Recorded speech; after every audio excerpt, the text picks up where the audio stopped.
She was humiliated over her tattoo until the SEAL captain spoke. The laughter started as a whisper and then grew bold enough to echo across the rooftop bar. It wasn't cruel at first, just curious, amused. But it didn't take long to turn sharp. She felt the shift the moment someone said, "Is that supposed to mean something?" She kept her eyes on the skyline, the city lights flickering against the dark water below, and pretended not to hear. The tattoo rested just below her collarbone, partially visible above the neckline of her dress. It wasn't flashy, no bright colors, no dramatic flames, just a precise black insignia, clean lines, unmistakable to those who knew. Unfortunately, the people staring at her didn't know, and they didn't ask. "Looks like she's trying to be one of the boys," a man behind her said, loudly enough to make sure she heard. A few chuckles followed. She lifted her glass calmly and took a sip. The night air was cool, but the heat of embarrassment crept up her neck. She was used to stares, used to assumptions, but humiliation still had a sting, even when you had trained yourself not to show it. "Hey," another voice called from the high-top table near the railing. "What branch did you Google that from?" More laughter. She slowly turned her head, meeting their eyes one by one. Not angry, not defensive, just steady. "It's not from Google," she replied evenly. That only fueled them. "Oh yeah?" one smirked. "What, you earn it in Call of Duty?" A woman at their table covered her mouth to hide a laugh. Phones tilted subtly in her direction. Someone whispered, "This is going to blow up online." She set her glass down carefully. She had promised herself she wouldn't react to things like this anymore. Promised she wouldn't waste breath explaining pieces of her life to strangers looking for entertainment. The tattoo wasn't a conversation starter. It was a reminder of sand, of salt water, of nights without sleep and mornings without guarantees. But they didn't see that. They saw ink and filled in the rest with jokes. "Who even authorized that?" one of the men said, leaning back in his chair. "You can't just wear something like that." His tone carried mock authority, like he was exposing fraud. The group nodded as if they'd uncovered something important. She felt a flicker of something behind her ribs. Not fear, not shame, disappointment. She stood slowly, smoothing her jacket as if preparing to leave. It would have ended there. She would have walked away with her dignity intact and let them keep their ignorance. But then the elevator doors at the far end of the rooftop slid open with a soft metallic hum. No one paid attention at first. The group was still smirking, still enjoying the performance. The man who stepped out wore no uniform, no medals, just a dark blazer over a simple shirt, posture straight as steel, eyes scanning the rooftop with quiet awareness. He wasn't loud, he wasn't flashy, but the energy shifted the moment he stepped forward. He paused near the bar, speaking briefly to the bartender, then turned. His gaze landed on her collarbone. It locked there for a second longer than casual. His expression changed. Not confusion, not amusement, recognition. He moved toward her table. The laughter hadn't fully faded when he stopped beside her. "Ma'am," he said calmly, voice low but precise, "may I ask you something?" She looked up at him. In that instant, something passed between them. Understanding. "Yes, sir," she replied quietly. The group behind her perked up, sensing new entertainment. "Perfect timing," one of them laughed. "Maybe you can tell her that tattoo's fake." The newcomer turned his head slowly toward the table. His eyes were steady, unblinking. "Fake?" he repeated. "Yeah," the man grinned. "She's walking around with some elite military symbol like she earned it." The rooftop grew quieter. The wind seemed louder suddenly. The man in the blazer reached into his inner pocket and pulled out a slim leather credential holder. He flipped it open with controlled ease. The emblem inside caught the glow of the rooftop lights.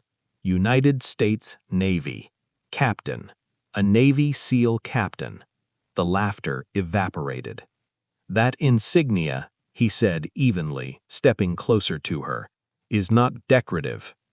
He looked at her collarbone again, his voice softening. "Who authorized that mark?" The question wasn't mocking, it wasn't accusatory, it was formal, respectful. She held his gaze. "You did," she answered quietly. A ripple of confusion swept through the table.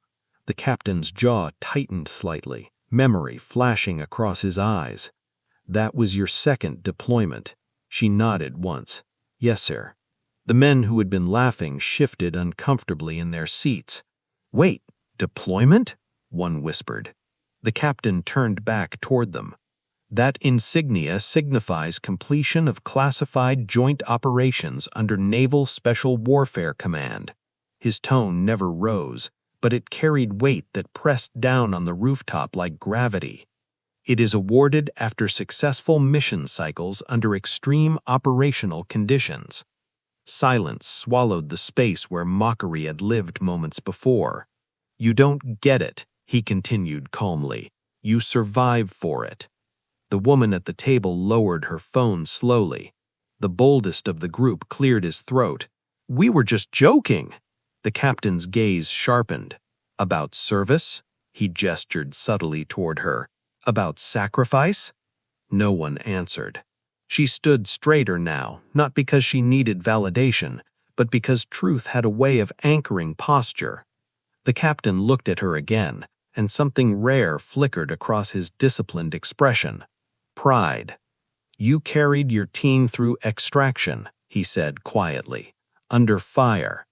A hush fell over the rooftop. Even the bartender had stopped moving. "Two of your teammates owe their lives to you," he added quietly, "and you wear that mark in memory of the third." The wind felt colder suddenly. The skyline blurred behind her as the weight of memory brushed her thoughts. She hadn't come tonight to relive that, but she also hadn't hidden it. "I didn't know," one of the men muttered weakly. The captain turned toward him slowly. "That's the problem," he replied. "You didn't know, but you laughed anyway." The words landed harder than a shout ever could. The group looked smaller now, shrinking under the quiet authority that filled the rooftop. "Strength doesn't always look the way you expect," he continued calmly, "and courage doesn't need your approval." The woman who had laughed earlier swallowed hard. "We're sorry," she said softly. She met their eyes one by one, not vindictive, not smug, just steady. "Do better," she said. The captain stepped back slightly and gave her a sharp nod of respect. Not dramatic, not exaggerated, just precise. Those watching felt it more than saw it, the meaning of it, the acknowledgement between warriors that didn't need explanation. He turned to leave but paused long enough to address the rooftop at large. "Before you judge what someone carries," he said evenly, "ask yourself what it cost them." Then he walked toward the elevator. The doors slid open and closed behind him with a quiet finality. The rooftop felt different now, lighter somehow, quieter. The group at the table avoided her gaze as they gathered their things. No jokes now, no smirks, just the heavy awareness of having been wrong. She exhaled slowly and sat back down. The skyline looked the same as before, but the energy around her had shifted completely. A server approached hesitantly. "Your next drink is on the house," he said respectfully. She offered a small nod. "Thank you." Conversations resumed gradually, but they carried a different tone, not mocking, not dismissive, thoughtful. A young woman from another table walked over. "I'm sorry they did that," she said quietly. "Thank you for your service." She met her eyes and gave a faint smile. "Thank you." The rooftop no longer felt hostile. It felt aware. She adjusted her jacket, covering the tattoo once more. Not from shame, but out of privacy. Some stories weren't for strangers. Some marks weren't for explanation. As she finished her drink, she reflected on the moment. Humiliation had tried to corner her. Assumptions had tried to define her. But truth had a way of arriving exactly when needed, and when the SEAL captain spoke, the laughter didn't just stop, it transformed into understanding, into respect. She stood and walked toward the elevator, heels steady against the tile. As the doors closed, she caught one last glimpse of the skyline. Strength isn't loud, it isn't boastful, and it certainly isn't dependent on applause. Sometimes it sits quietly under soft lights while others misunderstand it. And sometimes, when the moment calls for it, someone who knows the cost steps forward and reminds the room exactly what it's looking at. She had been humiliated over her tattoo until the SEAL captain spoke, and when he did, the laughter didn't just stop, it transformed into understanding, into respect.